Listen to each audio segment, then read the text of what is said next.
My name is Chris McKesson of the program in Naval Architecture and Marine Engineering here at the University of British Columbia. The industry finds itself faced with a spectrum of needs. Technical graduates in the traditional engineering fields. They also need graduates who are skilled in the integration of the disparate parts of the ship design process. The UBC program was created in direct response to industry-stated need.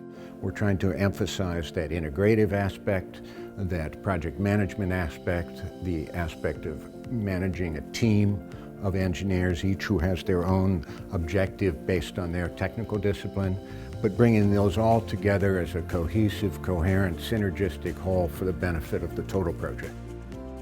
One of the things we're trying to really incorporate in the MEL program is to understand how these different technical disciplines come together. They will tend to compete with each other, but they need to cooperate with each other to produce a coherent ship.